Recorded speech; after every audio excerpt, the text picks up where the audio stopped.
Well, for our keynote speaker today, we considered having a well-known orator address us on the finer statistical permutations of the gainful employment debt ratios and what that might mean for institutions in 2015.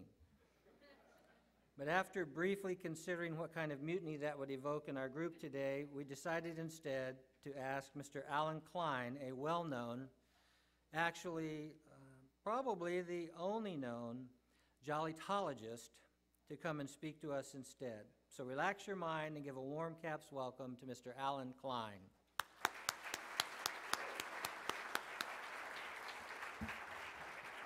Thank you, Rick. Rick, don't go away. I have a little gift for reading that so well. Oh, thank you. Do you want to model it for us? I'd love to. All right, great. Thank you, Rick. I also want to thank Joanne for putting on this beautiful award ceremony this morning. And now we're going to shift gears a little and kind of lighten things up. And I'm going to be talking about the lighter side of change. December 28th, 2005, my mom celebrated her 95th birthday. And every time she went to the doctor, she would have a van come and pick her up. And then when she was done, the van would come and take her home. One day she's in the doctor's office. It's 6 o'clock at night, and the van doesn't show up. So the receptionist said, "Mrs. Klein, I cannot let you wait here. Well, I'll tell you what, I'll take you downstairs. There's a pizza place. I'll buy you a Coke, and I'll call the van. I'll make sure they're coming." So the receptionist did that, and my mom waited and waited and waited, and the van never showed up. So my mom went up to the guy behind the counter and asked, "Do you deliver?" And he said, "Yeah, we're a pizza place. Of course we deliver." She said, "Great, I want a pepperoni pizza and I want to go with it."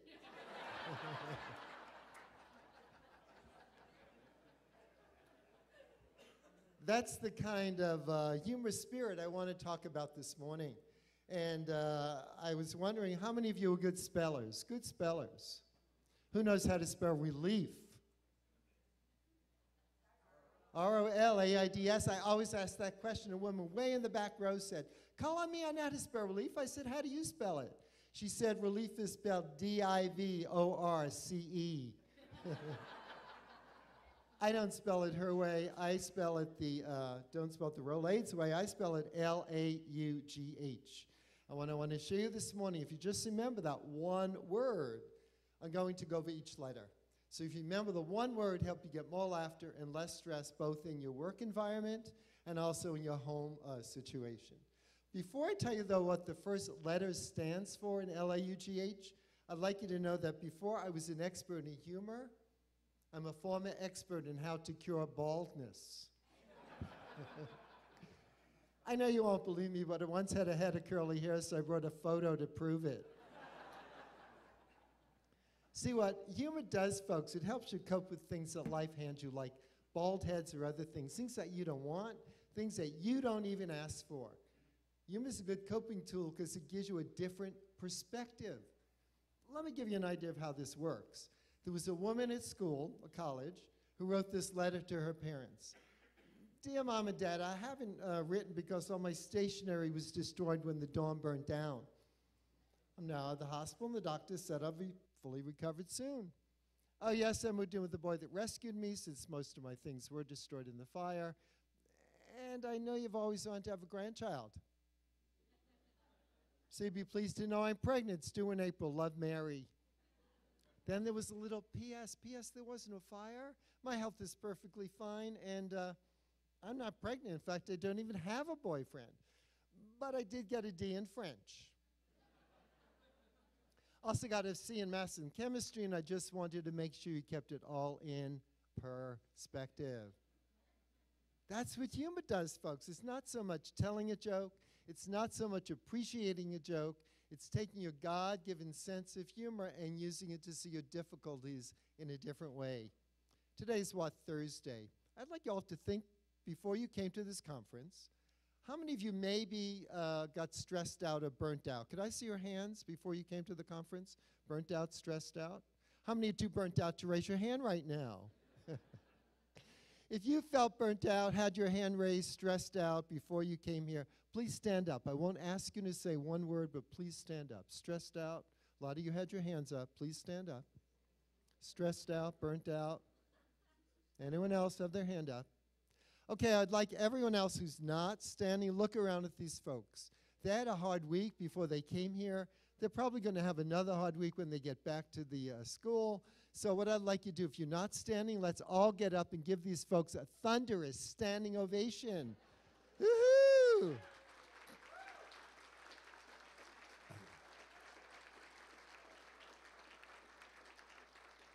All right, you can all sit. People getting the standing ovation, how did that feel? Pretty good. People giving the standing ovation, how did that feel? Pretty good. Problem is, most of you probably don't get standing ovations at the school, right? You don't get standing ovations at home. And one of my points today is see if you can play around, joke around, kid around with things that stress you out. You are less stressed. So, for example, maybe you're in college, at your college, and you're really stressed out. Gather some coworkers around and say, hey, I'm stressed out today. I want a standing ovation.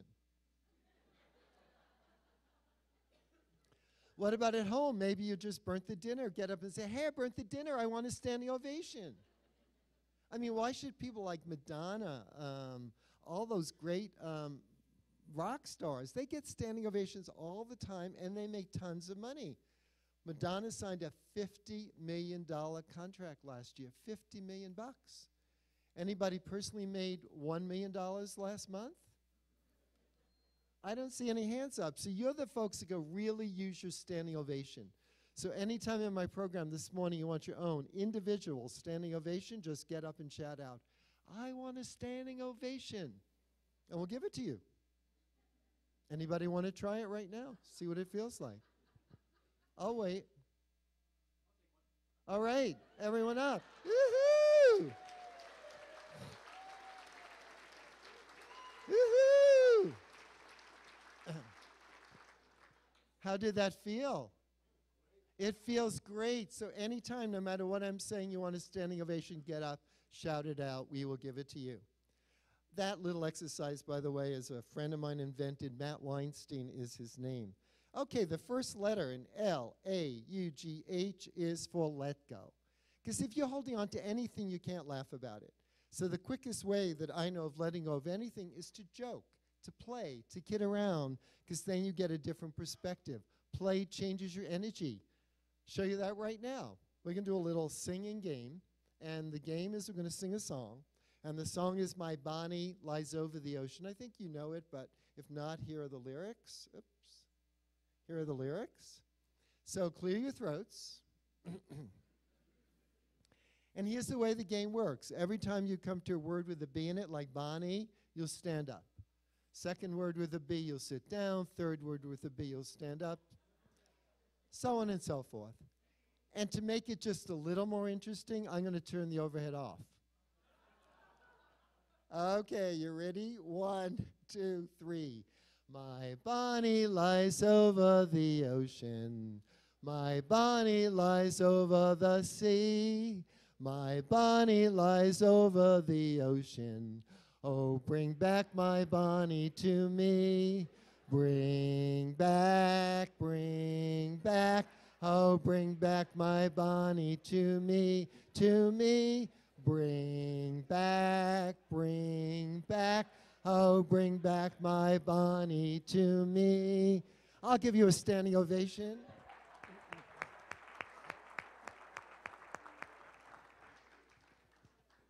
I can almost hear some of you thinking, should I have been seated or standing at the end? It doesn't matter, folks. The reason I asked you to do the game, though, is because if you can get into a play mode, a humor mode, a laughter mode, you often forget about your problems. You get a different perspective. Play changes your energy. So I'm going to show you that now. I'd like you all to, there we go, up, attitude. We're not up to attitude. Let go. I'd like you all to think about some little thing that stresses you out at work. Little, small thing. I only have probably 20 minutes left. So, little thing that stresses you out at work. Okay, you all have that? Who would like to share that with us? One little thing that stresses you out at work. Yes. I saw a hand up here. Could you stand up, please? Yeah. What is it? What's your name? Cheryl, what's the little thing that stresses you out at work? A little bit. Faculty arriving late. Faculty arriving late. And how does that make you feel? What's the feeling? I can't be in multiple places. It just, worried for the students. 'Cause, yeah, there's no teacher to teach them. Okay. Would you tell us, I get upset when the faculty is arriving late and doesn't show up. And then right after that stress statement, say either ho ho, ha ha, or he he. Okay, first the statement. Ho ho. First the stress statement. Oh, you got me. I'm Teachers nervous. Teachers arriving late. It won't stress me out. Ha ha ho ho. Give her a hand, give her a hand. What I'm trying to show, if you play, joke, kid around, you still have to deal with teachers arriving late, but you're not so stressed out. I have a little gift for you. It's a little smile stick. So when teachers arrive late, not in front of them, but go in the, look in the mirror. Do you want to model for us? Just get up and show us what that might look like. All right, yes. Would you all? All right. Woo!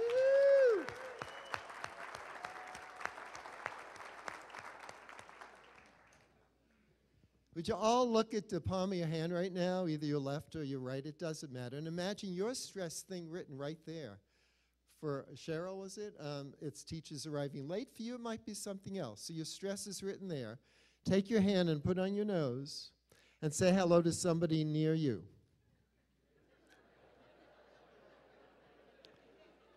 Okay, you can put your hand down now. What you notice is you can talk to the other person. You can see the other person. But that stress is pretty big in your picture. As you play, as you joke, as you kid around, you still got to deal with those teachers not being there, but it's not so big in your picture. Let me show you another little let go process. Most of you have balloons on your table. Take your balloon, give it a couple of big stretches.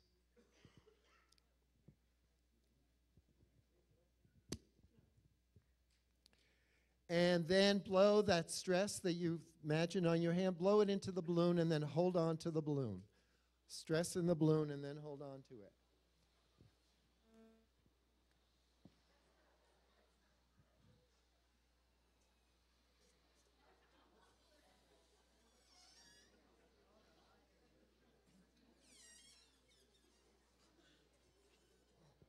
Okay, everyone hold your balloon up. It doesn't matter how big it is. When I count to 3, you're going to let go of that stress and let go of the balloon. Ready? 1, 2, 3. Let go.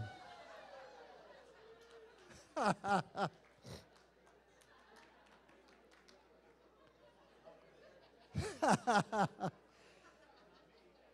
don't know if you noticed what I just saw, but some of you got hit by other people's stress.